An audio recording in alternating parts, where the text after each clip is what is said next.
አንድ እናት መንገድ ላይ ያለቀሱ ሲሄዱ ያገኘዋል ለምንድነው ብሎ ሲጠይቁ እኔ ለኢትዮጵያ ስንት እናት ነኝ የመጀመሪያው ልጅ ሄደ ሞተ ሁለተኛው ልጅ ሄደ እግሩ ተቆርጦ መጣ አለ ሶስተኛ ጊዜ ልጅ ብሔራዊ ውትድርና ሊሄድ ነው እና እኔ ለኢትዮጵያ ስንት እናት ነኝ ሲሉ ልጁን ደብቀው ቢሮአቸው ውስጥ አስቀምጠው ሰው በራሱ ላይ ፐርሰናል ዲቨሎፕመንት ካልሰራ የትም የትምህርት ተቋማት ይድ ወገይ አገርን እንድንጠላ በአንድ በተወሰነ ግለሰቦች በጻፉት ትርክት ውስጥ እንድንጠመድ ባህላችንን እንዳንንከባከብ ሲያደርገን የነበረ አካሄድ ላይ የመጣን ሰዎች የማማያ ምርጫዎች መካሄድ ነበረበት ባንዳንድ ሁኔታዎች ተካሂዷል ባንዳንድ ቦታዎች ደግሞ ባንዳንድ ምክንያት አልተካሄደም መምረጥ ብቻ ሳይሆን መመረጥ መብት አላችሁ ነፃና ፍትሃዊ ምርጫ እንዲኖር ያስፈልጋል ነፃና ፍትሃዊ ምርጫ እንዲኖር ማለት በዚህ በኮተቤ መስመር ሽብሬ የምትባል ወጣት ላይ የተጀመረ ግድያ አዲስ አበባ ዩኒቨርሲቲ ላይ የነበረ ተማሪዎችን የመደብደብ የትኛው ቦታ ላይ እናስቀምጥ ተብሎ የሚቀመጡ ነበሩ እና እነዚህ ሰዎች አሮራጭ ናቸው የሚለው እውነት ነው ያማካሪዎች ቡድን መሪ ይመረጥላቸዋል ያማካሪዎች ቡድን መሪ ያማካሪዎች ቡድን መሪ የሚመረጠው ከማን ነው እግዚአብሔር ነሳቸው ካቶ መለስ ዜናዊ እቺ ሳጣጣ ያጣች ሀገር የሁሉም ባለድርሻ አካላት ርብርብ ያስፈልጋታል ይሄ ስለሚያስፈልጋት የፖለቲካ ፓርቲዎቻችንም ሲቪክ ማህበራትም መንግስትም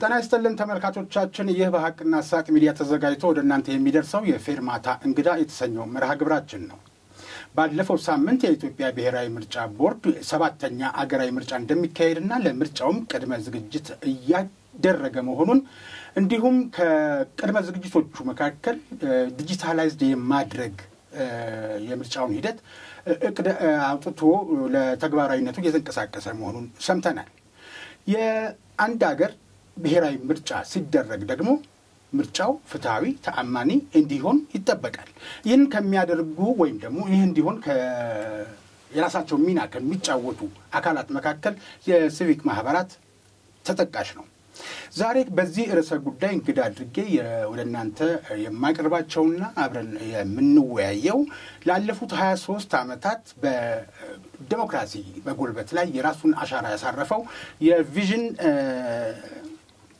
ኢትዮጵያን ኮንግረስ ወይም ቪኢኮድ የተሰኘ የሙሉ አጠራሩ ቪዥን ኢትዮጵያን ኮንግረስ ፎር ዲሞክራሲ የተሰኘ ወይም በመጻረ ቃሉ ቪኢኮድ የተሰኘ መንግስታዊ ያልሆነ ሀገር በቀል ድርጅትን በመመስረትና በዋና ስራ አስፈጻሚነትም እስካሁን ድረስ እየመሩ የሚገኙት አቶ ታደለ ደርሳ ናቸው እንግዲህ እንኳን ደህና መጡ እንኳን ደህና ቆያችሁኝ እንግዲህ ቀደም ሲል በመግቢያም ለማለት እንደሞከርኩት ተጠባቂ ሆነው የ7ኛው ሀገራዊ ምርጫ እንደሚካሄድ ፍትሃዊም ተአማኒም እንዲሆን የበኩሩን ሚና እንደሚጫወት ዋና ጉዳዩን በማከናወን የሚታወቀው ብሔራዊ ምርጫ ቦርድ ባለፈው የተናገረው ነገር አለ ተከታትለውታል ከዚህ ልጀምር ምናልባት ተከታትያለሁ ስለዚህ ወደ ዲጂታል የመምጣት ሁኔታም እንዳለ ነው የተነገረው አስገዳጅ ሁኔታ ከሌለ በስተቀር እንደ ኮሮና አይነት ምርጫው ወቅቱን ጠብቆ በተያዘለት መርሃ ግብር መሰረት 7ኛው ሀገራዊ ምርጫ ይካሄዳል ነው የተባለው ለዚህ ምርጫ ደግሞ ቪዥን ኢትዮጵያን ኮንግረስ ፎር ዲሞክራሲ የተሰኘው እርሶ በሚመሩት ቪኮድ የተለያዩ ስልጠናዎችን ይሰጣል የተለያዩ ተግባራትን ያከናውናል እስኪ ስለ ስልጠናችሁ እናንሳና ለዲሞክራሲ መጎልበት ወይም ለዲሞክራሲ ስርዓት ግንባታ ያለውን አስተዋጽኦ እንቃኝ አመሰግናለሁ በተጠቃሚ ህዝብና በድርጅት ስም ቪዥን ኢትዮጵያ ኮንግረስ ፎር ዲሞክራሲ በአምስት ኢትዮጵያን ምሁራን ከልዩ ብሔረሰብ በተውጣጡ በአምስት ኢትዮጵያን ምሁራን የዛሬ 23 ዓመት በአዲስ አበባ ዩኒቨርሲቲ ቅጥር ግቢ የተመሰረተ ድርጅት ነው ለመሰረታው ምክንያት የሆነው የምሁሩና በኢትዮጵያ ምንም በሚል ርዕስ ተዘጋጅቶ የተሰራጨው ያቶ አብርሃም አበበ ጥናታዊ ጽሑፍ ነው አቶ አብርሃም አበበ ለኢትዮጵያ ሲቪክ ማህበር በተለይ በዲሞክራሲና በሰብአዊ መብት በመልካም አስተዳደር ላይ በብልሹ አስተዳደር እንደገና በሴቶችና በህፃናት አመራር ሰጭነትና ውሳኔ ሰጭነት ላይ እንደገና በፖለቲካ ፓርቲዎች ተግባርና ሚና በዲሞክራሲ ህብረተሰብ ግንባታ ላይ እንደገና በስነ ዜጋና በስነ ምርጫ ላይ እንደገና ደግሞ በህግ የበላይነትና በሰብአዊ መብት ላይ የመጀመሪያ አንቱ የተባለ ድርጅትና ፈር የቀደደ ድርጅት ነው የመሰረቱት። ያም ድርጅት አቦጊዳ ኢትዮጵያን ኮንግረስ ፎር ዲሞክራሲ ይባላል። የተመሰረተው በ1983 ዓመተ ምህረት በሰኔ ወር ነው። ለመስረታው ምክንያት የሆነው የሙሩና በኢትዮጵያ ምን ይሁን በሚል ርዕስ የተዘጋጀ የአቶ አብርሃም ጥናታዊ ጽሁፍ ነው። ይህን ጽሁፍ ለማዘጋጀት የቻሉት ካሳንቺስ የኢትዮጵያ ስራ አመራር ኢንስቲትዩት የምርምርና የዕቅድ ክፍል ኃላፊ ሆነው እየሰሩ እያለ ከቀኑ 6 ሰዓት ለምሳ ሲወጡ ከጓደኞቻቸው ጋር አንድ እናት መንገድ ላይ እያለቀሱ ሲሄዱ ያገኘዋል። ለምንድን ነው ብሎ ሲጠይቁ እኔ ለኢትዮጵያ ስንት እናት ነኝ፣ የመጀመሪያው ልጅ ሄደ ሞተ፣ ሁለተኛው ልጅ ሄደ እግሩ ተቆርጦ መጣ፣ አሁን ለሶስተኛ ጊዜ ልጅ ብሔራዊ ውትድርና ሊሄድ ነው እና እኔ ለኢትዮጵያ ስንት እናት ልሆን ሲሉ ልጁን ደብቀው ቢሮአቸው ውስጥ አስቀምጠው የዛለታ ነው የሙሩና በኢትዮጵያ ምን ይሁን ብለው አቦጊዳ ኢትዮጵያ ዲሞክራሲ ኮንግረስ ሰኘ ድርጅት የመሰረቱት። ከዛ በኋላ በርካታ የሲቪክ ማህበራት በዲሞክራሲና በሰብአዊ መብት ላይ የሚሰሩ ተመስርተዋል። ከነዛም መካከል እግዚአብሔር ነፍሳቸውን በገነት ያኖርና ፕሮፌሰር መስፍን ወልደማርያም በአመቱ በ1984 ዓመተ ምህረት ጥቅምት ላይ የኢትዮጵያ ሰብአዊ መብት ጉባኤን መሰረቱ። ዶክተር ያዕቆብ ኃይለ ማርያም በአሁን በሰዓት የጤና ችግር አለባቸው። እግዚአብሔር ምሕረቱን ያውርድላቸውና ፒስ ኤንድ ዲቨሎፕመንት ኮሚቴ የሚል ድርጅት መሰረቱ ፒዲሲ። ቀጥለውም ደግሞ ንዋይ የስነ ምግባርና የስነ ዜጋ ማስተማሪያ ድርጅት መሰረቱ።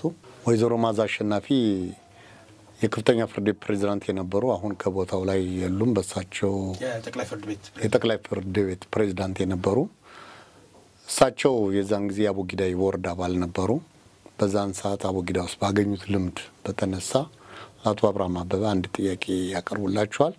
ካቀረቡላቸው ጥያቄዎች አንዱ ስለ ሲቪክ ማህበር ነው። አቶ አብርሃም አበበም ደግሞ ኢውላ የኢትዮጵያ ሕግ ባለሙያ ሴቶች ማህበር መመስረት እንደሚቻል አንቺ የሕግ ባለሙያ ሆነሽ እንዴት ስለ ሲቪክ ማህበር መመስረት ያኖርብሻል፣ እንዴት ስራ አስታጫለሽ ብለው ጠይቋት።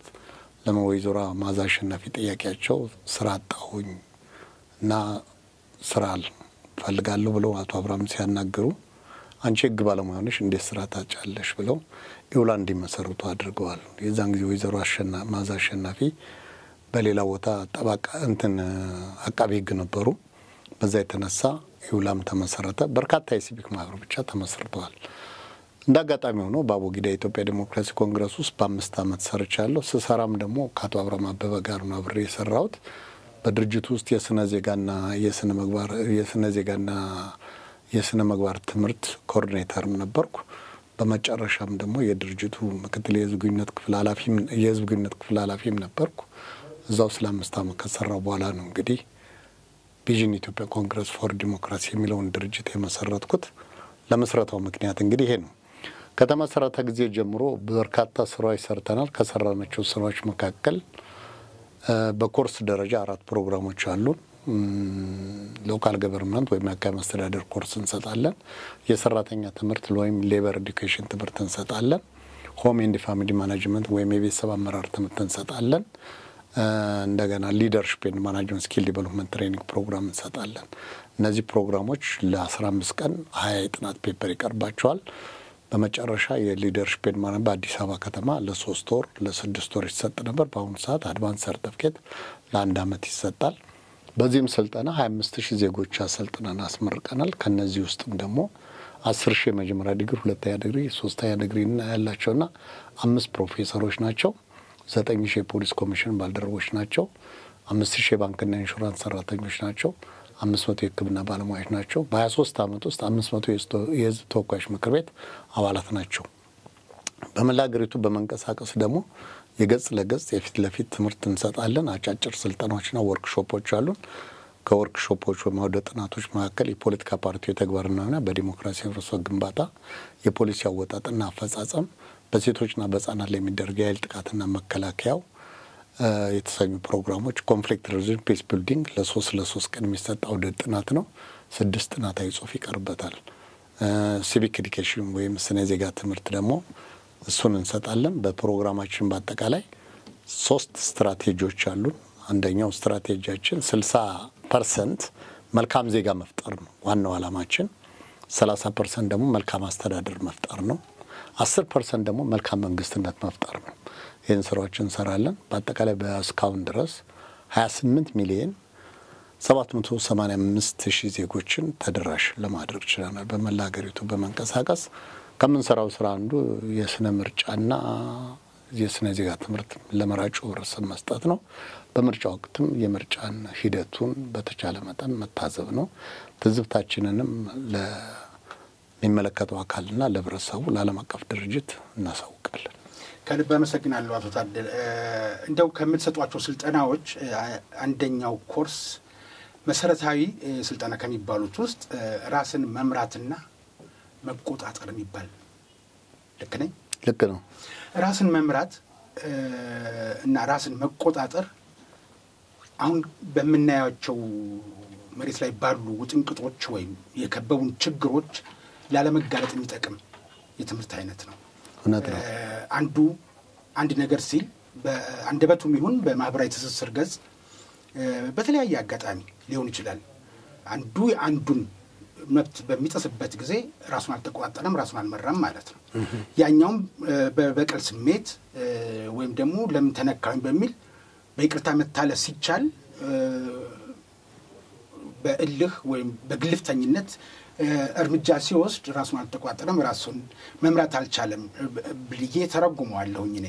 እንደው ግን ሙሉ ስልጠናውንም ባይሆን እንደው በጭብጥ ደረጃ ራስን መምራትና መቆጣጠር ማለት ምን ማለት ነው? በዚህ ኮርስ ውስጥ እንዴት አይነት ሰውን ማፍራት ይቻላል? በጣም ጥሩ። እንግዲህ ትልቁ ነገር ሰልፍ ሊደርሺፕ ወይም ራስን መምራት ትልቅ ነገር ነው። ቪዥን ኢትዮጵያ ኮንግረስ ፎር ዲሞክራሲ አንዱ ፐርሰናል ዲቨሎፕመንት ላይ በራስ ላይ እየሰራ ነው ያለው። ሰው በመጀመሪያ ደረጃ ራሱ ላይ ሳይሰራ ለሌላው ላይ ሊሰራ አይችልም።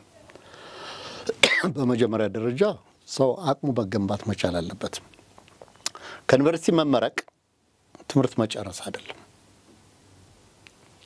የሰው ልጅ እድሜ ልኩን ተማሪ መሆን መቻል አለበት። በአንድ ወቅት ከአንድ የትምህርት ተቋም ስለተመረቀ ብቻ በቂ ነው ማለት አይደለም። ያ በማንበብ ያ በስራ መዳበር መቻል አለበት።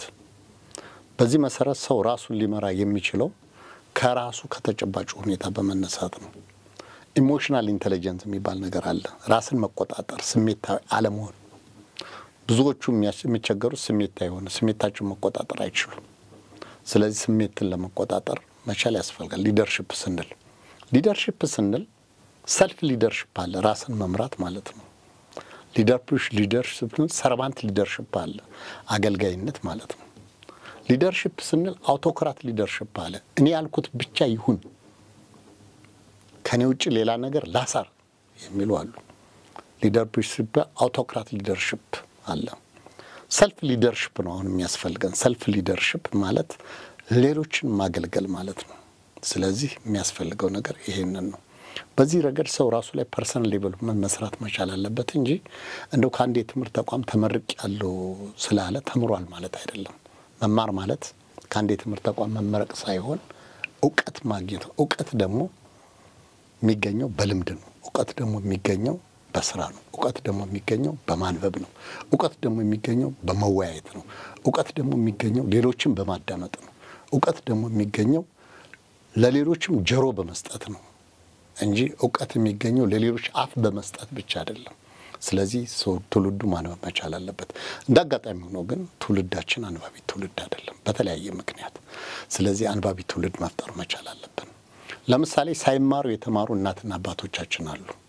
ዲግሪ የላቸው፣ ዲፕሎማ የላቸው፣ ሰርቲፊኬት የላቸው፣ ግን በስራ ክቡርነት ያምናሉ። ሰርተው ያሰራሉ። ጥሩ የአመራር ክህሎት፣ ጥሩ ስነ ስርዓት አላቸው፣ ይከባበራሉ። ጥሩ የአገር ፍቅርም አላቸው፣ ሰርተውም ያሳያሉ፣ አገርንም ይጠብቃሉ። እነዚህ ሰዎች ያስረከቡንን አገር ዛሬ ግን ስናይ ሳይማሩ የተማሩ ሙራን እናትና አባቶቻችን ያስከበሩ ነገር ዛሬ ግን የተማሩ መሀይማን ሲበትኑት እያየን ያለ ነው። ስለዚህ ትምህርት ማለት ከአንድ የትምህርት ተቋም መመረቅ ሳይሆን ትምህርት ማለት ተመርቀህም በንባብ በልምድ ማዳበር ነው። 85% እውቀት ከአካባቢ ማህበረሰብ፣ ከሃይማኖት ተቋማት፣ ከቤተሰብ የምታገኘው ነው። 15% እውቀት እዚህ ኮሌጅ ወይም የትምህርት ተቋማት ገብተህ የምታገኘው ነው። ያ አፈር ሊያስይዘን ይችላል፣ ግን ናቹራል ዊዝድም አይደለም፣ የተፈጥሮ እውቀት አይደለም። ቴክኖሎጂ የተፈጥሮ እውቀትን ማዳበር ያስፈልጋል። በተፈጥሮ ሊደርሽፕ አለ። ለምሳሌ ትልቁን ሊደርሽፕ ስኪል ያገኘነው ከማን ነው? ከፈጣሪ ነው። ፈጣሪ ሰልፍ ሊደርሽፕ ነው ያስተማረን፣ ወይም ሰርቫንት ሊደርሽፕ ነው ያስተማረን። ሰርቫንት ሊደርሽፕ ማለት ምን ማለት ነው? አገልጋይነትን ነው ያስተማረን። እኛ በኃጢአት ተዘፍቀን፣ እኛ በብዙ ነገር ተዘፍቀን፣ እሱ ግን እኛን ዝቅ ብሎ ወርዶ አስተምሯል።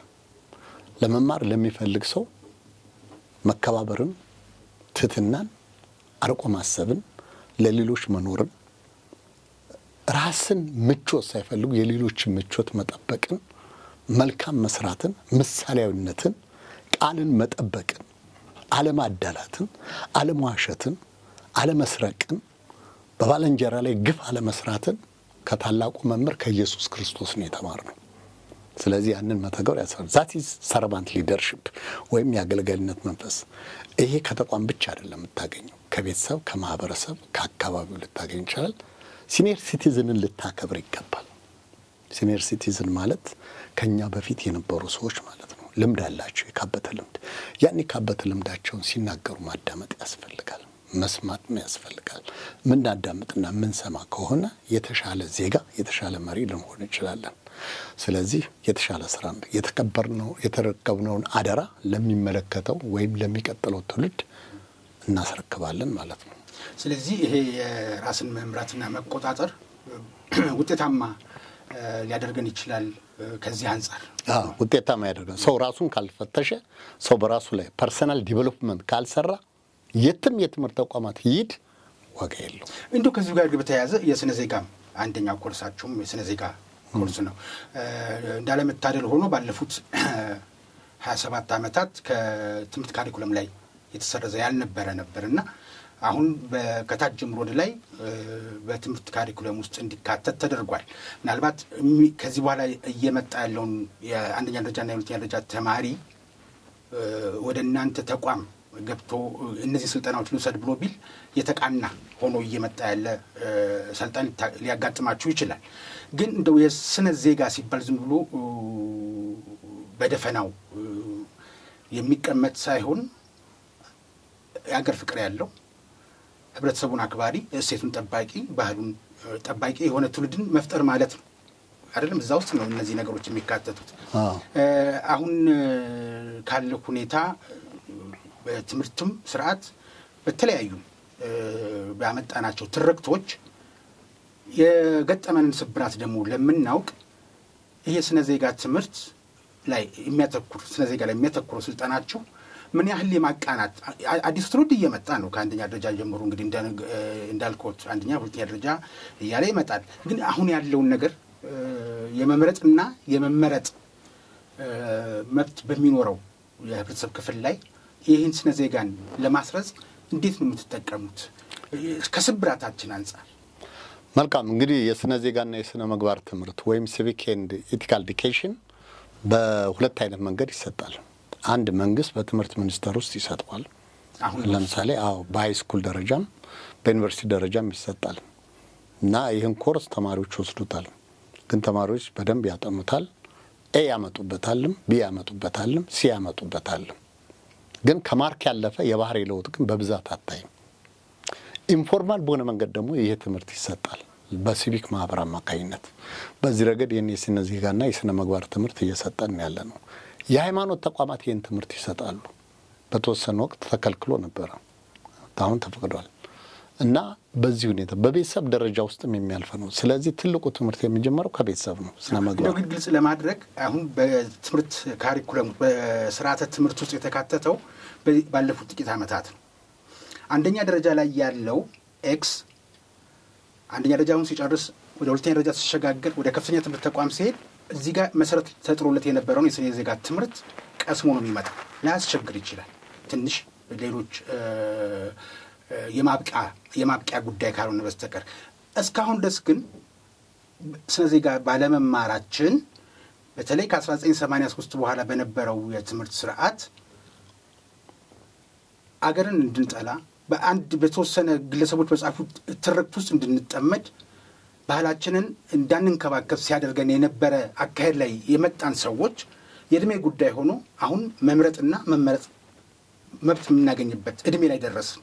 ይሄንን ተሰብረን በአንድ አጋጣሚ የታሪክ ስብራት ገጥሞን በዚህ ሁኔታ ያደግን ሰዎች አሁን ምርጫ ላይ ስንደርስ ለምናገለግለውም ህዝብም እናገለግላለን ብለን ለምንገባውም ቃል እንከን ይሆናል፣ ችግር ይሆናልና ይሄ በእንደዚህ አይነት ያለ ስነ ዜጋ ያደገን ሰው ሼፕ ለማድረግ ውጣ ውረድ አልገጠማችሁም ወይ ማለት ፈልጌ። ውጣ ውረድ እንደሚገጥመን ይሄ የማይካድ ሀቅ ነው እና በአጠቃላይ ስታየው የትምህርት አሰጣጡ ችግር አለበት። የትምህርት ስርዓቱ መፈተሽ መቻል አለበት። ይሄ ትምህርት ስርዓት እንዲፈት በተለያየ መድረክ ብዙ አስተያየቶች ተሰጥተዋል። ከዛ ደግሞ ጎን ለጎን ይህን ስራ ስንሰራ እንደውም ቢኮድ ለየት የሚያደርገው ከ11ኛና ከ12ኛ ክፍል ከ1 እስከ 3 ለወጡ ተማሪዎች ነፃ ስኮላርሺፕ ትምህርት ይሰጣል ለ3 ወር በሊደርሺፕ ኤንድ ማኔጅመንት። ብዙዎቹ ይህን ትምህርት ሰልጥነው ዩኒቨርሲቲ ገብተዋል። እንደገና ደግሞ በሁሉም ትምህርት ቤቶች የስነ ምግባርና የስነ ዜጋ ትምህርት ከመስባሻገር የዲሞክራሲና የሰብአዊ መብት አምባሳደር ክበብ አቋቁመናል። ከዛ ባሻገር ደግሞ ፕራክቲካል አፕሮች ቱ ስቶፕ ቫዮለንስ አጌንስት ውመን ኤንድ ቺልድረን በሚል ርዕስ ትምህርት ቤቶችን መርጠን አካሂደናል። ኮከበ ጽባህ ትምህርት ቤት፣ ዳግማዊ ምኒልክ ትምህርት ቤት፣ ከፍተኛ 12 ትምህርት ቤት ይሄንን ስራ ሰርተናል። ይሄን ስራ በመንሰራበት ጊዜ እና ለምለም ትምህርት ቤት ባል የግል ትምህርት ቤት አለ። ካቴድራል ስላሴ ይሄን ትምህርት ቤት ሰጠናል። በሰብአዊ መብትና በዲሞክራሲ ይሄን ትምህርት ከሰጠን በኋላ የሰብአዊ መብትና የዲሞክራሲ አምባሳደር ክበብ አቋቁመናል። ከዛ ባሻገር 20 ሴት ተማሪዎች 10 ወንድ ተማሪዎች ወስደን ጥቃት አድራሹ ወንድ ነው፣ ተጠቂዋ ሴት ናት። ስለዚህ ተጠቂዋን ብቻ ስላስተማርክ ለውጥ አታመጣም። አጥቂው መማር መቻል አለበት። ከሮኖሎጂያን ፒፕል ኤድ በተገኘ ገንዘብ ድጋፍ በአራት ሁለተኛ ደረጃ ትምህርት ቤቶች ውስጥ 100 ተማሪዎች ወስደን ለ3 ወር የቲዮሪና የቴኳንዶ ትምህርት ሰጠን። እነዛ ተማሪዎች ውጤታማ ሆነው ዩኒቨርሲቲ ተመርቀው አገር እያገለገሉ ይገኛሉ። 20 ሴት ተማሪዎች 10 ወንድ ተማሪዎች ቲዮሪውን አስተማር። ፕራክቲካል አፕሮች ቱ ስቶፕ ቫዮለንስ አጌንስት የቴኳንዶ ትምህርትም ሰጠን። አንድ ወንድ ይመጣና አንዷን ሴት ሊጠይቃት ይችላል። ፈቃደኛ ከሆነች ታስተናግደው ትችላለች። ፈቃደኛ ካልሆነች ግን ኖ ማለት መብቷ ነው። ወንዱ ብቻ እንዲመርጥ እድል የሰጠው የለም፣ ሴቷ እንዳትመርጥ የከለከላት የለም። ሴቶቻችን ያጡት ችሎታ አይደለም እድል ነው ያጡት።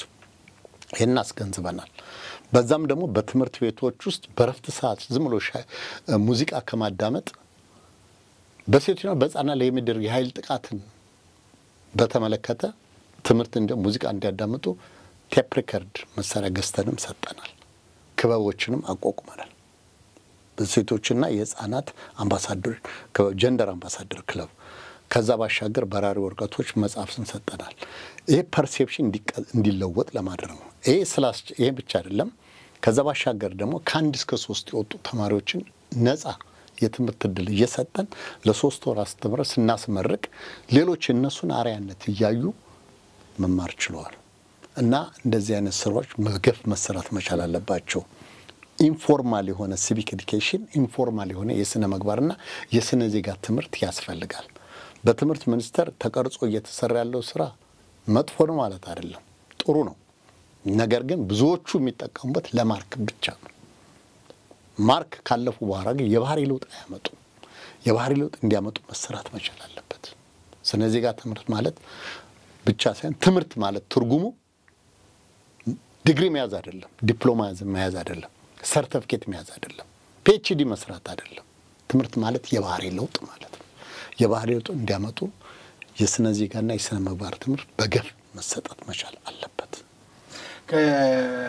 ላለፉት 23 ዓመታት በስራ ላይ የነበረው ቪኮድ ምን እየሰራ ነበር የሚለውን በዋና ስራ አስፈጻሚነት ከመስራችነትን ባሻገር እየመሩት ያለ ድርጅት ስለሆነ በተለይ ከዚህ ከስነ ዜጋ አዳዲስ ትውልዶችንም ጎልማሶችንም የሚቀርጽ በተለይ በስነ ዜጋ ራስን በመቆጣጠር ራስን በመምራት ወደ ኃላፊነት የሚያበቃ ተግባራትን እያከናወነ ስለሆነ ተቋማትም ይሁኑ መሰል ተቋማት ሌሎችም በግለሰብም በቡድንም ደረጃም ይህ ሐሳብ እንዲጋባባቸውና አገርና ወገንን ጠቃሚ የሆነ ማህበረሰብ ይገነባ ዘንድ ነው ጥያቄውን ማንሳቴ። በዋናነት ወደ አገናኘን ወደ ምርጫው እንግዲህ በስድስተኛው ብሔራዊ አገራዊ ምርጫ ላይ በምርጫ ታዛቢነት ተሳትፋችሁ ነበር። ቀደም ሲልም የምርጫን በተመለከተ ስልጣን የሚመነጨው ከኮሮጆ ብቻ ነው የሚል ዓላማ ያለው የግንዛቤ ማስጨበጥ ስራም ስትሰሩ ነበር። እስኪ ምርጫ ሲመጣ ድምጻቸው ጎልቶ ይሰማል ይባላል የሲቪክ ማህበራትና አንዳንዱ ከሰብአዊ መብት ጥበቃም አንጻር ነው፣ አንዳንዱ መምረጥ መብትም ዓለሙን የሚያውቅ ማህበረሰብም ያጋጥማልና ከዛ አንጻር ነው እኔ የምመለከተው። ምርጫ ሲደርስ የምታደርጉት አስተምሮ ምን ይመስላል? እንግዲህ በእኔ እምነት በእኔ አስተያየት ከብሔራዊ ምርጫ ቦርድም ጋር አሁንም እየሰራሁ ነው ያለሁት። ከዚህ በፊትም ስሰራ ነበር። ብሔራዊ ምርጫ ቦርድም ደግሞ የምንሰጣቸውን ኮሜንት ከሚቀበሉ የዲሞክራሲ ተቋማት አንዱ ነው እና በምርጫ በመጣ ሰዓት ሙሽራ መጣች በርበሬ ቀንጥሱ መሆን የለበትም። ሲቪክ ኤንድ ቮተር ኤዱኬሽን የመራጮችና ትምህርት እና በአጠቃላይ መሰጠት ያለበት ኮንቲኒስሊ በቀጣይነት ነው። ለምሳሌ በ2013 በተካሄደው ምርጫ የ13 ዓመት ልጅ የነበረ ልጅ በ2018 በሚካሄደው ምርጫ የ18 ዓመት ልጅ ይሆናል። የመምረጥ ዕድሜ ላይ ይደርሳል። የመምረጥ ዕድሜ። ስለዚህ ማንም ዜጋ በመኖሪያ አካባቢ 6 ዓመት የኖረና ዕድሜው 18 ዓመት የመምረጥ መብት አለው። ማንም ዜጋ በመኖሪያ አካባቢ 2 ዓመትና ከዛም በላይ የኖረ እና 21 ዓመት የሞላው የመመረጥ መብት አለው። ይሄ ብቻ በቂ አይደለም። ይሄ ኮንቲኒስ መስጠት አለበት ብለን ተነጋግረናል። ብሔራዊ ምርጫ ቦርድም የተሰጠውን ሐሳብ ግባቱን ተቀብሎ ይህን ተግባራዊ እያደረገ ይገኛል። 100% ሳይሆን ለምሳሌ አሁን በሚቀጥለው ዓመት 7ኛው ሀገር አቀፍ ምርጫ ይካሄዳል። አሁን ቅድመ ዝግጅት በማድረግ በአሁኑ ሰዓትም የመራጮች ትምህርት እየሰጠ ነው። የማሟያ ምርጫዎች መካሄድ ነበረበት። በአንዳንድ ሁኔታዎች ተካሂዷል። በአንዳንድ ቦታዎች ደግሞ በአንዳንድ ምክንያት አልተካሄደም። ስለዚህ ህብረተሰቡም ደግሞ ግንዛቤ እንዲያገኝ ቅድመ የምርጫ ትምህርት እየሰጠ ነው ያለው። ከሚሰጡት ድርጅቶች አንዱ አሁን ቪዥን ኢትዮጵያ ኮንግረስ ፎር ዲሞክራሲ ነው። በተለያዩ ክልሎች ትምህርት ይሰጣል። በአዲስ አበባ ከተማ ቪዥን ኢትዮጵያ ኮንግረስ ፎር ዲሞክራሲ አሁን ከብሔራዊ ምርጫ ቦርድ ጋር በመሆን የመራጮች ትምህርት እየሰጠን ነው። የምንሰጠው ትምህርት ነው በስነ ዜጋና በስነ ምርጫ ትምህርት ላይ ኮሚኒቲ ቲያትር እየሰጠን ያለ ነው። እንደውም በዛሬው ዕለት አሁን አንድ ትምህርት ቤት ውስጥ ከፍተኛ 12 መሰናዶ ትምህርት ቤት ለተማሪዎች ይህን ትምህርት በስጠን ቲያትር አሳይተናል። በቀደም ዕለታም ኮከበ ጽባህ ትምህርት ቤት እንደዚሁ አካሂደናል። አሁን በሚቀጥሉትም ሌሎች ትምህርት ቤቶች ይካሄዳል እና ይሄን ሁኔታ ብሔራዊ ምርጫ ቦርድ ተቀብሎ ሐሳቡን ተግባራዊ እያደረገ ይገኛል። ከዛ ባሻገር ቪዥን የኢትዮጵያ ኮንግረስ ፎር ዲሞክራሲ የዛሬ 23 ዓመት ከተቋቋመበት ጊዜ ጀምሮ በምርጫ ሰዓት ምርጫ በመስጠትና ምርጫ በመታዘብ የሚታወቅ ድርጅት ነው። በ1992ም በ1997ም በ2002ም በ2009ም እንደገና አሁን ደግሞ በ2013ም ባለፈው 6ኛው ሀገር አቀፍ ምርጫ አሁንም በሚቀጥለው ዓመት ለመስራት ዝግጁ ነን። በዚህ ብዙ ሰዎችን ተደራሽ አድርገናል። ለምሳሌ በርካታ ዜጎችን ትምህርት ከመስጠት ባሻገር በራሪ ወረቀቶችና ብሮሸሮችን በማዘጋጀት ፖስተሮችን በመለጠፍ እንሰጣለን። ባለፈው ለምሳሌ በ6ኛው ሀገር አቀፍ ምርጫ ቅርብ ጊዜ በተካሄደው ኢንተርናሽናል ሪፐብሊካን ኢንስቲትዩት ከተሰኘ ድርጅት ጋር ከብሔራዊ ምርጫ ቦርድ ጋር በመተባበር በአማራ ብሔራዊ ክልላዊ መንግስትና በአዲስ አበባ ከተማ መስተዳደር በሁሉም የከተማ መስተዳደር ትምህርት ሰጠን። 2.5 ሚሊዮን ህዝብ ተደራሽ እንዲሆኑ አድርገናል። አሁንም የቀጣይ ስራ ይሰራል። በዚህ በኩል ደግሞ አልፎ ምናልባት ተግባራዊ ከሆነ ደግሞ የፖለቲካ ፓርቲዎች ተግባርና ሚና በዲሞክራሲ ህብረተሰብ ግንባታም አውደ ጥናት ለማካሄድ ዝግጅት ላይ እንገኛለን። እሱን በደንብ ያብራሩልኛል። ምክንያቱም ሀሳባቸውን መሸጥ ያለባቸው የተፎካካሪ ፓርቲዎች ናቸው። ማን ነው ወደ ስልጣን መምጣት ያለበት የሚለው ነገር የሚወስነው ድምጽ ሰጪው ህዝብ ስለሆነ እሱኛውን በተመለከተ እንመለሳለን። በደንብ እንዲያብራሩልኝም ስለምፈልግ ቅድመ ምርጫ ትምህርት ማለት ግን ምን ማለት ነው? አንዳንድ ሰዎች የዚህን በፊታውራሪነት የሚመራው ብሔራዊ ምርጫ ቦርድን የስራ ዘመን ራሱ ከ4 ዓመት ያነሰ አድርገው የሚያዩ ሰዎች አሉ። የሆነ የምርጫ ጊዜ ይመጣል። ለምሳሌ ሰኔ ነው ቢባል ለሰኔ ምርጫ ቅስቀሳ እንዲደረግ ይፈቅዳል። ከዛ በኋላ ምርጫው ይደረጋል፣ ድምጽ ይቆጥራል፣ ይለጥፋል፣ አሸናፊውን ይገልጻል። በቃ ከዛ በኋላ የቀሩትን ዓመታት አርፎ የሚቀመጥ የሚመስላቸው ሰዎች አሉ። ግን 5ቱንም ዓመት ስራ ላይ ነው የብሔራዊ ምርጫ ቦርድ ፓርቲዎችን ከመመዝገብ የሚቀጡ ካሉ ከመገሰጽ እስከ መቅጣት ድረስ ሂደቶቹን በሙሉ 5ቱንም ዓመት በስራ ላይ ነው ያለው። ለዛም በስራ ላይ በመቆየቱ ይመስለኛል አሁን ወደ ዲጂታላይዝድ የማድረግ ስራ ውስጥ ገብቻለሁ ብሎ የተናገረው። ቅድመ ምርጫ ማለት ግን ምን ማለት ነው? ለሰው ስታስተምሩ በምን መልኩ ነው የምታስተምሩ? ቅድመ ምርጫ ማለት ስለ ምርጫ ጉዳይ ለህብረተሰቡ የግንዛቤ ማዳበሪያ ትምህርት መስጠት ማለት ነው። ለምሳሌ ያህል ምርጫ ምንድን ነው? ምርጫ ማን ይምረጥ ማን ይመረጥ? ለመምረጥ ምን ያስፈልጋል? ለመመረጥስ? ዲሞክራሲስ ምንድን ነው? የህግ የበላይነትስ ምንድን ነው? ሰብአዊ መብትስ ምንድን ነው? መምረጥ የዜጎች ሰብአዊ መብት ነው። መምረጥ የዜጎች ህገ መንግስታዊ መብት ነው። መመረጥም የዜጎች ህገ መንግስታዊ መብት ነው። መመረጥም የዜጎች ሰብአዊ መብት ነው። ስለዚህ ዜጎች መብታቸውን እንዲያስከብሩ የሚያስችል ነው። ማን ይመረጥ፣ መቼ ይመረጥ፣ እንዴት ይመረጥ ቅድመ ምርጫ ትምህርት ነው። ለመምረጥ የሚያስፈልጉ መስፈርቶች ምንድን ናቸው? ያው ቀደም ብዬ እንደተናገርኩት እድሜው 18 ዓመት መሙላት አለበት። በመኖር አካባቢ ቢያንስ 6 ዓመት መኖር አለበት። ማነው 6 ወር መኖር አለበት። ከዛ ውጪ ደግሞ በማንኛውም መንገድ የህገ መንግስታዊ መብቱ ያልተነፈገ መሆን መቻል አለበት። ሌላው ሙሉ የአእምሮ ጤነኛ መሆን መቻል አለበት። እነዚህ የመምረጥ መብቶች ናቸው። ለመመረጥ ደግሞ እድሜው 21 ዓመትና ከዛም በላይ መሆን አለበት። በመኖር አካባቢ 2 ዓመት ቢያንስ መኖር አለበት። ህገ መንግስታዊ መብቱ ያልተገፈፈ መሆን አለበት።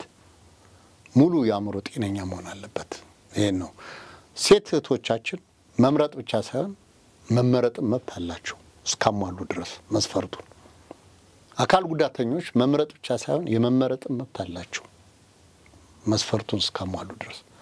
ወጣቱ ትውልድ የህብረተሰቡ 7% ነው። መምረጥ ብቻ ሳይሆን መስፈርቱን እስካሟላ ድረስ የመመረጥም መብት አላቸው። ንቁ ተሳትፎ ማድረግ ይጠበቅባቸዋል። በምርጫ ንቁ ተሳትፎ አለማድረግ መብትን አሳልፎ መስጠት ነው። መብታቸውን አሳልፎ ላለመስጠት በመብታቸው መጠቀም መቻል አለባቸው።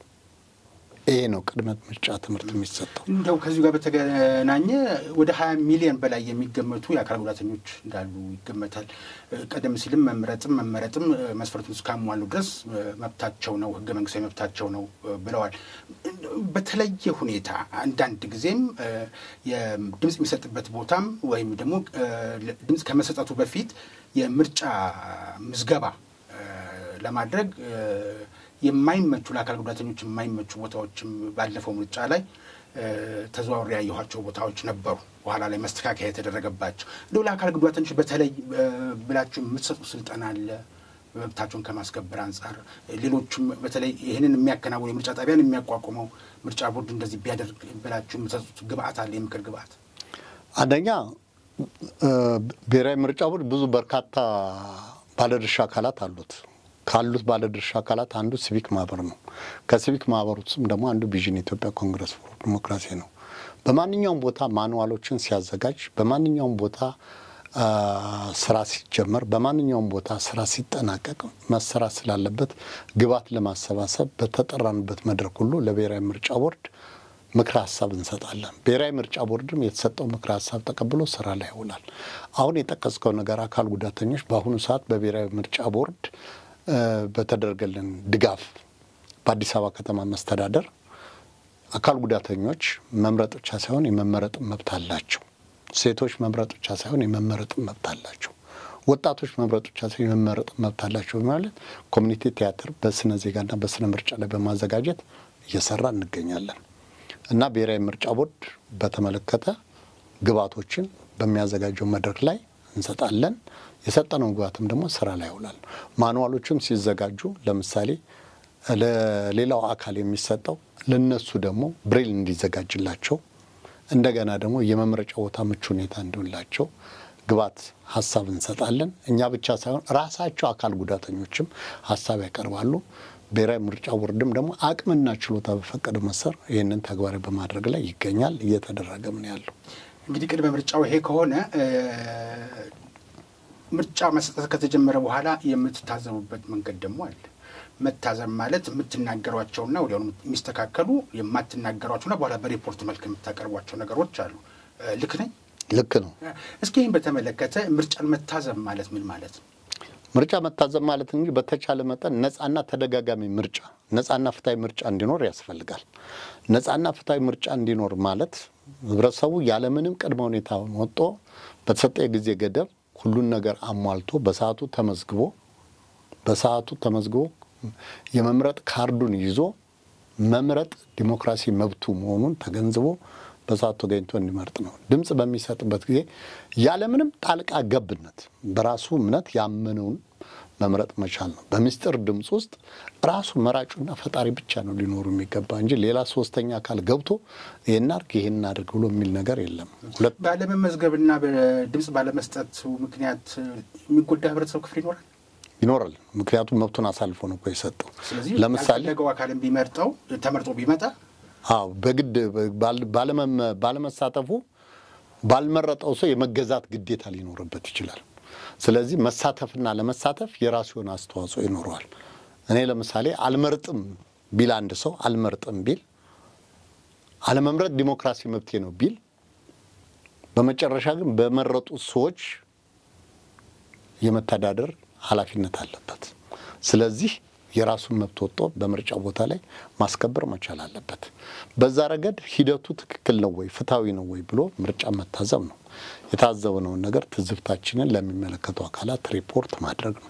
እንደው ከልምዳችሁ እስከ ባለፉት ምርጫዎች በተደረጉት ባቀረባችኋቸው ሪፖርቶች የመታረም ነገር አለ ወይስ አድበስብሶ የማለፍ ነገር አለ? ምን ታዘባችሁ?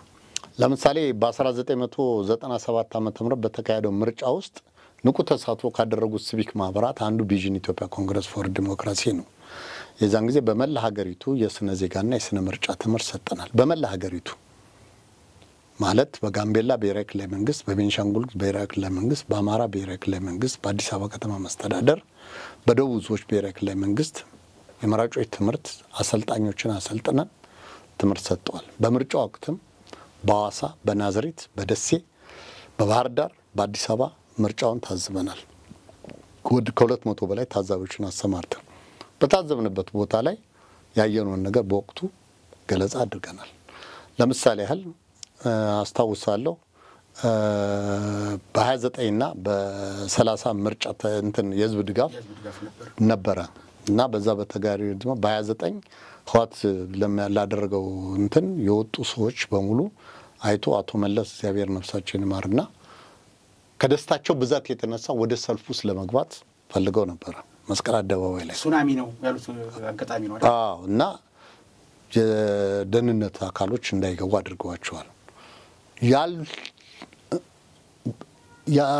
ሌላው በነጋታው ምንድነው የተደረገ? ያሉሽን ባልሰማሽ በሚለው መንገድ በ30 ደግሞ ቅንጅት ለአንድነትና ለዲሞክራሲ ጠራ የህዝብ ድጋፍ። ማዕበል ነው በጣም የመጣው ህዝብ ሳይሆን ማዕበል ነው ማለት ይቻላል። እና መንገዶቹ ላይ እንዳጋጣሚ ለጋር ላይ ትምህርት እንሰጥ ነበር እና ሰው ብቻ ሳይሆን ከብቶች ሳር እየበሉ ይንቀጠቀጡ ነበር። ሚያዝያ 30 መሰለኝ ሚያዝያ 29 ህዋት ነው ድጋፍ የህዝብ ድጋፍ የጠራው። ስለዚህ ሳር ቅጠሉ በሙሉ ይንቀጠቀጥ ነበር። በዛ የተነሳ ኃይለኛ ዝናብ መጣ እንጂ የዛለታ ይችን ሀገር ኢትዮጵያ ስለሚወዳት ህዝቡ በዝናብ ተበተነ እንጂ የህዝቡ ማዕበል የሚገርም ነው። አቶ መለስ ሁሉ ከዛ ቦታ ደንግጠው ወደ ሌላ ቦታ ሁሉ ሄደዋል የዛለታ። ከዛ በኋላ ያ ዝናቡ በተነው። ልክ ያንን በማየት አቶ መለስ ዜናዊ እግዚአብሔር ነፍሳቸው ነው የገቡትን ቃል ያጠፉበት ቀን ነው። ፍትሃዊና እንከን የለሽ ምርጫ እናካሄዳለን ሲሉ ነበር። ከዛ በፊት አቶ መለስ ዜናዊ እንከን የለሽ ምርጫ እናካሄዳለን። ከሚያዝያ 20 ቀን በኋላ ግን እንከን የለሽ ምርጫ እንባልገ ቀረ። ቀይ መስመር አልፋችኋል አሏቸው። ማንን? ተፎካካሪዎች ሌሎች። ከዛ በኋላ ምርጫው ተካሄደ። ምርጫው በተካሄደበት በተለይ አዲስ አበባ ውስጥ በትዝብት ሁኔታ ተሳትፈናል። 37 የህዝብ መቀመጫ ወንበር ነበር። 37 ከ37 ወንበር ውስጥ ህወሓት ያገኘው ወንበር አንድ ወንበር ነው። 36 ወንበር ህወሓት አላገኘም። ዛት ሚንስ ምን ማለት ነው? ህወሓትን እንኳን የኢትዮጵያ ህዝብ እንኳን ጨዋው የአዲስ አበባ ህዝብ የራሱ አባሎች አልመረጡት። በዚህ የተናደዱት አቶ መለስ እግዚአብሔር ነፍሳቸው ይማርና ቀይ መስመር አልፋቸዋል ብለው ምን አደረጓቸው? በሌላው ዓለም ምናየው ያሸነፈ ሰው ፓርላማ ሲገባ ነው። ኢትዮጵያ ውስጥ ግን ያየነው ያሸነፈ ሰው እስር ቤት ገብቶ የተሸነፈ ሰው ደግሞ ፓርላማ ሲገባ ነው ያየነው። ከዛ በፊት ደህንነትና ፖሊስን ጠቅላላ ሀገሪቷን የጸጥታ ኃይል ትእዛዙን ህዝቡ ወስጄዋለሁኝ እኔ ነኝ የማዝበት፣ ስለዚህ ማናቸውም አይነት ሰልፍ ህዝባዊ ስብሰባ ማድረግ አይቻልም አገዱ። ምክንያቱም የዜጎችን ህገ መንግስታዊ መብት ነው የተጻረሩት እና በዛ መሰረት መግለጫ ሰጠናል። ቪዥን ኢትዮጵያ ኮንግረስ ፎር ዲሞክራሲ አስታውሳለሁ። አፍሪካዊ ሙከራ ለዲሞክራሲ ዓለም ስርዓት የተሰኘ ያቶ ከበደ ቀጀላ ድርጅት አሙዲያስ ነው መጀመሪያ ከሲቪክ ማህበራት መግለጫ የሰጠው። አሙዲያስ በሰጠ በሳምንቱ እኛ መግለጫ ሰጠናል እና ምንድነው የሰጠውት መግለጫ አስታውሳለሁ። ምርጫው ፍትሃዊና ዲሞክራሲ ነበረ። የጠቅላይ ሚኒስተሩ ግን የአንድ ወር እገዳ ግን አሳስቦኛል የሚል ነው። እኔ በታዘብኩበት ቦታ ምርጫው ፍትሃዊና ዲሞክራሲ ነበረ ነግሬያለሁ። ደሴ፣ አዋሳ፣ ባህር ዳር፣ ናዝሬት፣ አዲስ አበባ እዛ ነው የታዘብኩት። እኔ በታዘብኩት ቦታ ምርጫው ፍትሃዊና ዲሞክራሲ ነበረ። የጠቅላይ ሚኒስተሩ ግን የአንድ ወር እገዳ አሳስቦኛል። አስታውሳለሁ አቶ በረከት ስሞል የዛን ጊዜ የኮሙኒኬሽን ሚኒስተር ነበሩ። አቶ ራሺድ የሚባል ደግሞ የኢትዮጵያ ዜና አገልግሎት ኃላፊ ነበረ። ይሄ ዜና እንዳይተላለፍ ብሎ አቶ ራሺድ ከለከለ። የርሶን መግለጫ እና ምርጫውን የሰጠውት አንድ ሆቴል ውስጥ ነው። ገዚ ወደ እንትን ማን ነው አዋሪ አካባቢ አሁን ፈርሷል ያ ሆቴል። እዛ ነበር የሰጠውት። ይሄ ምርጫ ይሄ ዜና እንዳይሰራል። አቶ በረከት ስሞል ብዙ ሰው ያውቀው አቶ በረከት ስሞል የተለየ ሰው ነው። ለቆመለት ዓላማ እውነትን ከመናገር ወደ ኋላ ማይል ሰው ነው። ለምን ደም አይተላለፈው ብሎ ነው የጠየቃቸው። አይ እኔ በታዘብኩበት ቦታ ምርጫው ፍትሃዊና ዲሞክራሲ ነበረ። የጠቅላይ ሚኒስተሩ የአንድ ወር እገዳ አሳስቦኛል ብሏል። ስለዚህ አይተላለፍም ይላል አቶ ራሺድ ማለት የኢትዮጵያ ዜና አገልግሎት ኃላፊ የነበረው በወቅቱ። እኔ በታዘብኩበት ነው ያለ። ታደለ ደርሰን አታውቁትም። ታደለ ደርሰ ማለት እሁድ ሰንበት ነው ወተት ነጭ ነው የሚናገር ሰው ነው። ይተላለፍ ተባለ። ዜናው ተላለፈ። አንድ ቁጥር ዜና ሆኖ ማታ አብሮኝ ይሰሩ የነበሩ በአሁኑ ሰዓት በህይወት የሌሉ ሰዎች አሉ። የሲቪክ ማህበራት ማታ ደወሉልኝ። ከዛ በኋላ የመንግስት ዜና አጥቷል አሉኝ። ምን ነው አልኳቸው። ምርጫው ፍትሃዊና ዲሞክራሲ ነበረ። የጠቅላይ ሚኒስተሩ ግን የአንድ ወር እገዳ አሳስቦኛል። እኔ በታዘብኩበት ቦታ ምርጫው ፍትሃዊና ዲሞክራሲ ነበረ ብሎ አለ ሲባል እኛ ደግሞ የአፍሪካ አንድነት ድርጅት ወይም የተባበሩት መንግስታት ድርጅት ወይም አሜሪካ ምን ብለን ነበረ። ካርተር ማከል የዛን ጊዜ እዚህ ምርጫ አታዛቢ ብለን ነበረ። ከዜናው መጨረሻ በኋላ ቪዥን ኢትዮጵያ ኮንግረስ ፎር ዲሞክራሲ አለ ብለው ብዙዎቹ ጓደኞቼ ደውለዋል። ግማሾቹ በህይወት አሉ፣ ግማሾቹ ደግሞ ወደ ማይቀረው ዓለም ሄደዋል። እግዚአብሔር ነፍሳቸውን በገነት ያኑርና እንደዛ ብሎ ተናግረዋል። እና እንደዚህ አይነት አስተያየት ነበር። ከዛም በኋላ ያ ሲገርመን ያው እንደምታውቀው ቅንጅቶ ሲታሰሩም ደግሞ በጣም የሚገርመው ነገር ከፍተኛ የሆነ የስነ ምግባርና የስነ ዜጋ ችግር አለ ያልኩት የዛለታ ነው። ቅንጅቶች የታሰሩለታ ሰፊው የአዲስ አበባ ህዝብ ለመጠየቅ ቃሊቲ እስር ቤት ሄደ። ጠጠር ብትወረውር መሬት አይወድቅ። ጠጠር ብትወረውር ህወሓት ምን አደረገ? ፖሊሶች አስቀመጠ። ትልቅ መዝገብ አቀረበ። እስክሪብቶ ይዘው መጡ። ከዛ በኋላ ማንን ነው የምትጠይቀው? ከየት ነው የመጣው? ክፍለ ከተማ፣ ወረዳ፣ ቀበሌ፣ የቤት ቁጥር ሲሉ በቤቴ ሊመጣልኝ ነው አለና ጠጠር ብትወረውር መሬት ላይ መቆ በሳምንቱ አንድ ሰው እዛ ቦታ ላይ አታገኝ። ሳይኮሎጂካሊ ጨዋታ እና ይሄ ምንድነው የሚያመለክተው? የስነ ምግባርና የስነ ዜጋ ትምህርት ግንዛቤው አለመዳበሩን ያሳያል። ከዛ በኋላ ቅንጅቶች እስር ቤት ገቡ። 2 ዓመት ሲቆዩ የደከሙለትና የሰሩለትን ያህል ግን የጠይቃቸው ሰው የለም። ከዛ በኋላ በይቅርታ ይፈቱ ተብሎ በመረት በማን ተፈቱ። እሱ ሲገርመን በ2002 በተካሄደው ምርጫ ምን አደረገ? ህወሓት ያደረገው ነው ምነግርህ 99.8 አሸነፍኳል በ2002 99.8 ያሸንፋል ህዋት ብለን ህዝቡ እኛ ብቻ ሳይሆን ያለም ህብረተሰብ ጮኸ በ2007 በተካሄደው ምርጫ ምን ታመጣላችሁ 100% አሸንፋል የኢትዮጵያ ታሪክ ይሄ ነው ምናልባት ምርጫ የሚሸት ነገር የተካሄደው በ97 ነው ከዛ በኋላ ግን አሁን ምርጫ የሚሸት ነገር የተካሄደው ብሔራዊ ምርጫ ቦርድ ባደረገው ጥረትና የሁሉ የተለያዩ ህብረተሰቦች ገዛ ስድስተኛው ሀገር አቀፍ ምርጫ ሊመስል ይችላል ግን አቶ ታደለ 97 ላይ ያ ሁሉ ዱላ በመራጩ ህዝብ ላይ ደርሶ ግማሹም ሰንዳፋ ድረስ ተግዞ በአድባባይም ጥቅምት ላይ የጀመረው ግንቦት ምርጫው ከተካሄደ በኋላ ጥቅምት ላይ በዚህ በኮተቤ መስመር ሽብሬ የምትባል ወጣት ላይ የተጀመረ ግድያ አዲስ አበባ ዩኒቨርሲቲ ላይ የነበረ ተማሪዎችን የመደብደብ ያ ሁሉ ግፍ ስለተፈጸመ በ2002 99.8 አሸነፍኩኝ ብሎ ቢል ያንን ዱላ ይፈራ መርጦት ነው ሊባል ይችላል በ2009 ደግሞ 2007 ደግሞ ያን ያክል ውጤት አስመዘገብኩኝ ሲባል ከዱላ የተረፈው ወይም ደግሞ ስቃይን የሸሸው ሰው መርጦት ነው ብሎ አንዳንድ የዋሃን ሊያስቡ ይችላሉ ይህ አጋጣሚ መደጋገብ ግን በተከታታይ ምርጫዎች ላይ በመሆኑ ዲሞክራሲን ማፈን አይሆንም ለመመዱን ማደናቀፍ አይሆንም የሚያሳየው ነገር እኮ አንድ ነገር ያሳያል አንደኛ ምርጫ 97 ላይ ያሸነፉ ሰዎች ፓርላማ መንጋት ሲገባቸው እስር ቤት መግባት ምርጫው ፍትሃዊና ዲሞክራሲ ያለመሆኑን ይገልጽልናል ምርጫ የሚደገመው የተባለበትን ቦታም ነበር ሳይደገም ይቀር ሁለተኛ እንደገና ደግሞ በ2002 99.8 አሸነፍኩ እንኳን እኛ ቀርቶ ያለ ህብረተሰብ ስቆበታል ያም ሆኖ ምን ታመጫለሽ ሁሉም በእጄ ሁሉም በደጄ በሚል ርዕስ በ2007 100% አሸንፌያለሁ አለ ስለዚህ ቄሱም ቀዳሹም አንድ አካል በሆነበት ቦታ ምን ተጠብቃለህ ቄሱም ቀዳሹም አንድ አካል ነው እኮ ስለዚህ እውነት እንዳልሆነ እናውቃለን ግን አማራጭ ስለሌለ ሚዲያውም ሁሉም በእጅ ስለሆነ 100% አሸንፌያለሁ አለ 100% ቢያሸንፍ ኑሮ ኢፍ ህዋት 100% ቢያሸንፍ ኑሮ 2009 ላይ 2008 ላይ 2010 ላይ ያን ያህል የህዝብ አመት ተካሂዶ ለውጥ ይመጣ ነበር ወይ እዚህ ላይ እኮ መልስ አለ 100% አሸነፍኩ ባለው ማግስት ነው እኮ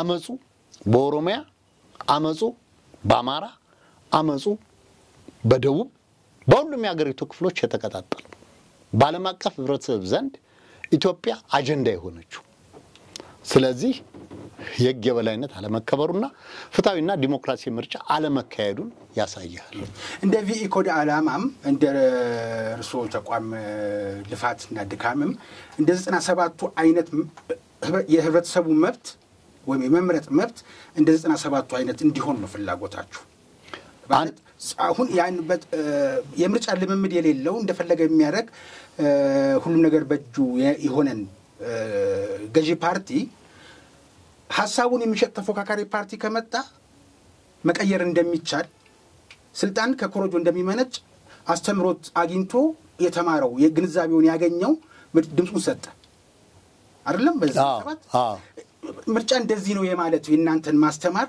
እንደዛ አይነት ውጤት እንዲኖር እንጂ ድምጹ እንዲታፈንበት ዲሞክራሲያዊ ልምምዱ እንዲደናቀፍበት አይደለም ትክክል በእርግጠኝነት ስለዚህ አሁን የእናንተ ውጤት ይዛን ጊዜ የደከማችሁበት ውጤት አግኝቶ ነበር ማለት ይቻላል እኛ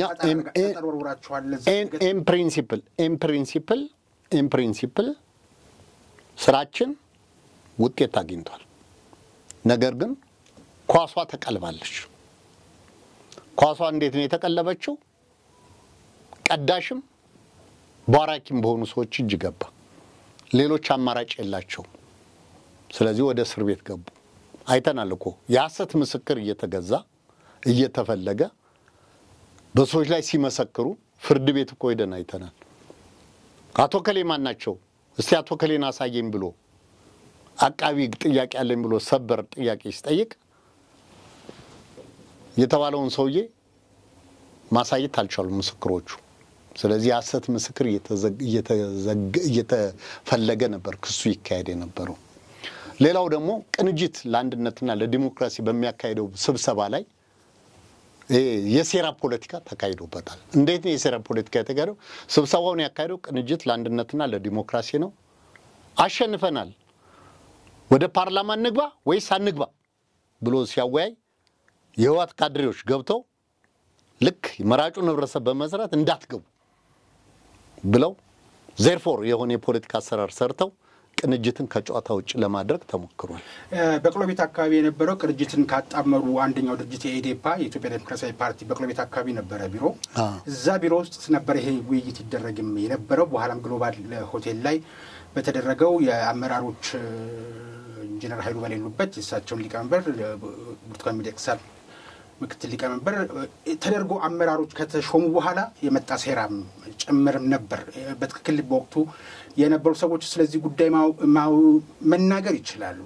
ግን እንደው እግረ መንገድ ከዚህ ለምዶት እንዲነግሩኝ የምፈልገው ቅንጅት ለአንድነትና ለዲሞክራሲ ሁለት ጣት ምልክት የምርጫ ምልክት የነበረው ፓርቲ አሸነፈ ተብሎ አመራሮቹ ወደ ወህኒ፣ ደጋፊዎቹ ግድያና ድብደባ፣ በተለያዩ እስር ቤቶች መታፈን እና መሶር ከተፈጸመባቸው በኋላ በአምሳሉ የመጣ ሁለት ምልክትን ምልክቴ ነው ብሎ የፓርቲ ምልክቴ ነው ብሎ የምርጫ ያን ጊዜ የምርጫ ምልክት ነበር ኢንጂነር ኃይሉ ሻውል የሚመራው።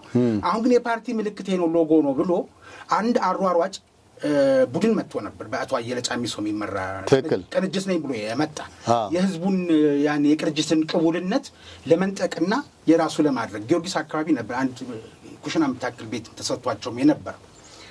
እንደዚህ መነጣጠቁ ዲሞክራሲውን አይጎዳውም ወይ? እኔ ሐሳብ አለኝ ሐሳቤን ግዛኝ ነው ማለት ጥሩ፣ ይሄኛው ብታረግ ይሄ ነው የሚሻለው ነው ጥሩ።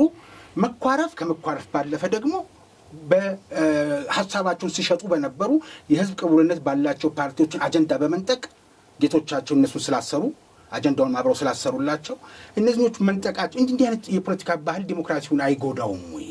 ከልምዶት ምን ታዝበው ነበር ይሄ ታሪክ የተፈጠረ ጊዜ? ብዙ ነገር ታዝቤያለሁ። ጉዳዩ በዛን ሰዓት በአገሪቱ ውስጥ ካሉት የሲቪክ ማህበራት አንዱ ነው። በተቻለ መጠን አቅምና ችሎታ በፈቀደው መሰረት ፍትሃዊና ዲሞክራሲያዊ ምርጫ እንዲካሄድ ከሚያስቡና ከሚታገሉ የህብረተሰብ ክፍሎች አንዱ የመመራው ድርጅት ነው። ኃላፊነቴንም ለመወጣት ራሴን መርጫለሁ። ምርጫም ደግሞ ታዝቤያለሁ።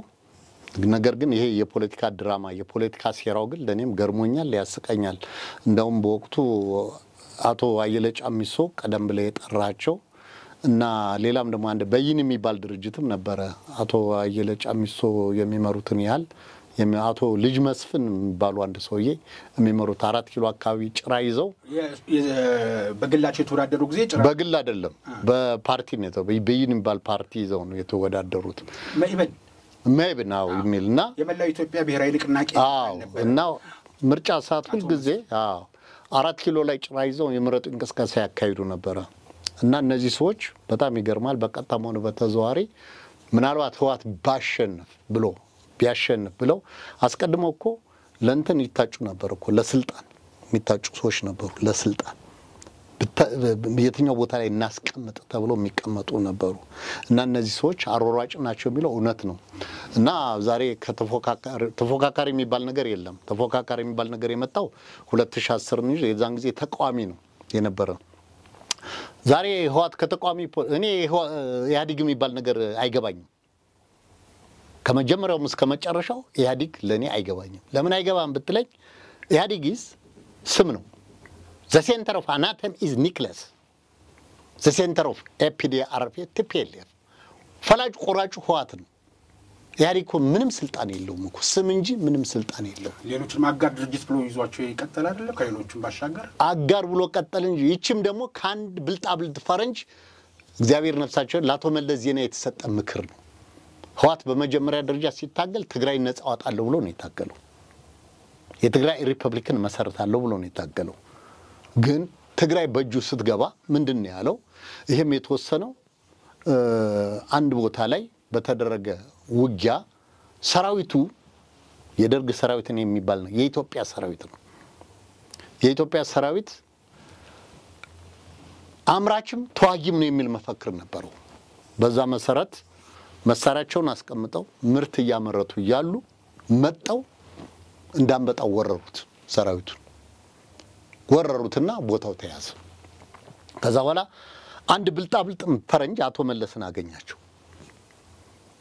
ለትልቁም ኬክ እኮ መሰለፍ ይቻላል አላቸው ለአቶ መለስ።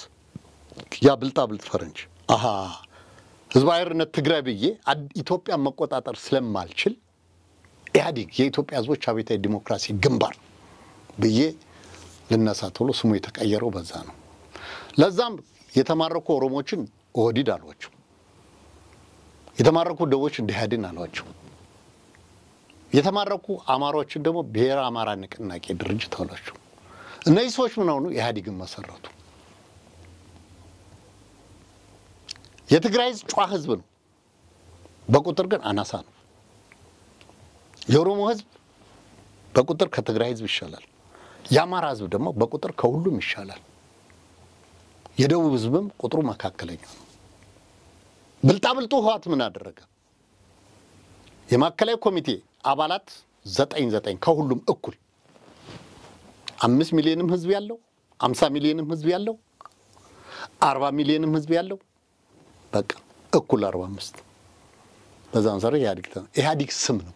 ኢህአዴግ ስምም ቢሆን እኮ ሲመሰረት ሌሎች እኮ አልተካተቱም። አሁን ግን አጋር ተብለው እስከ 2010 ድረስ በስማቸው የውክልና መሪ ሾምላቸው የነበሩ ቤንሻንጉል፣ ጋምቤላ አልነበሩም። ስላልነበሩ እንደውም አስታውሳለሁ ሌት ካመር እርጅን ይሏቸዋል። ዘግይተው የመጡ ክልሎች የሚሏቸው ዘግይተው የመጡ ቤንሻንጉል ጉሙዝ፣ ጋምቤላ፣ ሌሎች አፋር እነዚህ ሌት ካመር እርጅኖች ይሏቸዋል። እና ለነዚህ ምን ያማካሪዎች ቡድን መሪ ይመረጥላቸዋል። ያማካሪዎች ቡድን መሪ ያ ያማካሪዎች ቡድን መሪ የሚመረጠው ከማን ነው? እግዚአብሔር ነሳቸውና ከአቶ መለስ ዜናዊ ነው። የክልሉ ፕሬዝዳንት አንድ ወረቀት ላይ እንኳን የመፈረም ስልጣን የለው ያማካሪው ቡድን መሪ ካልፈቀደለት በስተቀር። በዚህ ነው የቆጣጠሯቸው የነበረ። 2010 ላይ ነው ምናልባት መቀመጫው ወንበርም ያገኙት ድምጽ እንደ ገዢ ፓርቲም የታዩት። አዎ በምስለኔ ሳይሆን ራሳቸውን በራሳቸው እንደማስተዋወሳለሁ የተከበሩ ዶክተር አብይ አህመድ ከተናገሩት አንድ ቁም ነገር የዛን ጊዜ የተፎካካሪ ፓርቲ የሚለውን ስያሜ በተሰየመበት ጊዜ የሰማሁት ነገር ምንድነው? ልክ እነዚህ ሰዎች መብት እንዳላቸው ቦታ እንዲይዙ የብልጽግናም አባል እንዲሆኑ እንደገና ደግሞ ስራ መስራት እንደውም ራሳቸው ቀደም በየተናገሩትን ተናግረዋል። በቋንቋቸው እንኳን መዘመር በቋንቋቸው እንኳን መናገር የማይችሉ ብለው ተናግረዋል ዶክተር አብይ አህመድ። ከዛ በኋላ ነው በ2010 እነዚህ ሌት ካመር እርጅኖች ወይም ደግሞ አዲስ የተመሰረቱ ክልሎች ቦታ ማግኘት የቻሉት እንጂ እስከዛ ድረስ በጥበቃ ነበር ይኖሩ የነበረ። በኢትዮጵያ ፖለቲካ ዙሪያ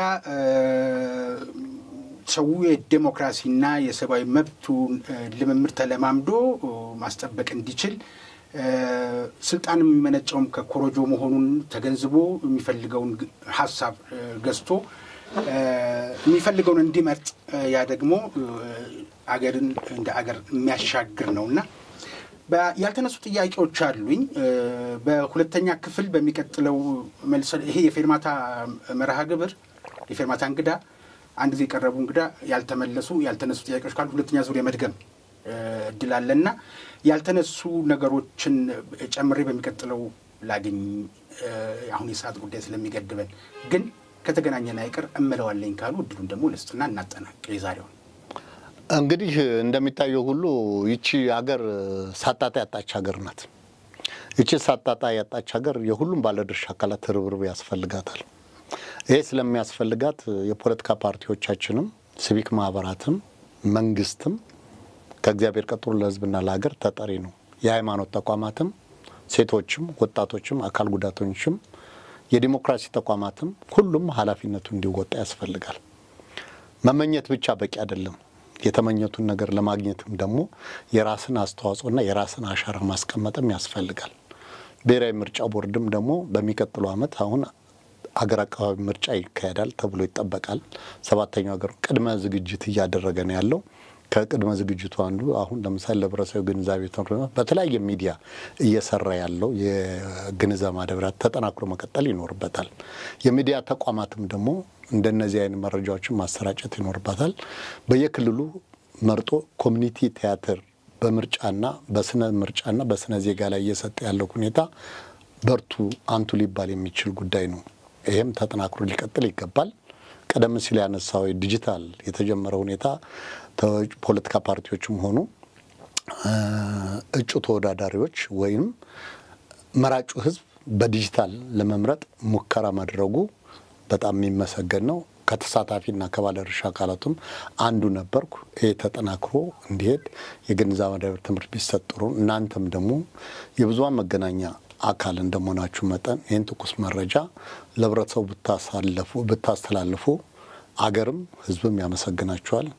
ጠርታችሁ ሀሳቤን እንድገልጽ በዚህ መድረክ ላይ ስለጋበዛችሁኝ በተጠቃሚው ህብረተሰብና በመመራው ድርጅት ቪዥን ኢትዮጵያ ኮንግረስ ፎር ዲሞክራሲ ቢኮድ በተሰኘ ሲቪክ ማህበር ከልብ አመሰግናለሁ። ስለማይነገር ስጦታው እግዚአብሔር ይመስገን። ከልብ አመሰግናለሁ። እንግዲህ አቶ ታደለ ደርሰ የቪዥን ኢትዮጵያን ኮንግረስ ፎር ዲሞክራሲ የተሰኘ ሀገር በቀል ሲቪክ ማህበር መሪና መስራች ለነበረን ጊዜ ከልብ አመሰግናለሁ። እኔም አመሰግናለሁ። የተወደዳችሁ ተመልካቾቻችን በዛሬው በሐቅና ሳቅ ሚዲያ ተዘጋጅቶ ለእናንተ በደረሰው የፌርማታ እንግዳ መርሃ ግብራችን ላይ ያነሳናቸው ነጥቦች እንደተከታተላችኋቸው ነበሩ። በሚቀጥለው ዓመት ምርጫ ይደረጋል። 7ኛው አገራዊ ምርጫ። ከምርጫው በስተጀርባ ደግሞ ካሁኑ እየተከናወኑ ያሉ ማነቃቃት፣ ማስተማር፣ ግንዛቤ ማስጨበጥን የመሳሰሉ ስራዎች እየተሰሩ ነው። በአንዳንድ የሲቪል ማህበረሰብ ድርጅቶች እንደ ቀደም ሲል እንደ ቪኮድን እንደ እያገለገለ እየሰራ እንዳለው ሁሉ ማለት ነው። በዚህ ዙሪያ ያልተነሱ ነገሮች አሉ። በሚቀጥለው ቃል ለመግባትም ጭምር እንግዳይ ፊት ሳንሰናበት ማለት ነው ኢትዮጵያ የባህር በር አንስታለች። የባህር በር ፍላጎት እንዳላት ተናግራለች።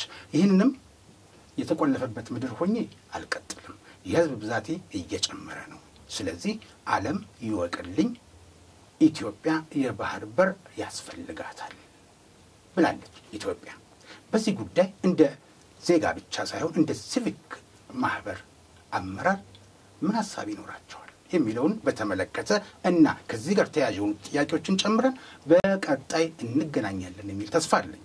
እስከዛው ድረስ ጤና ይስጥልኝ።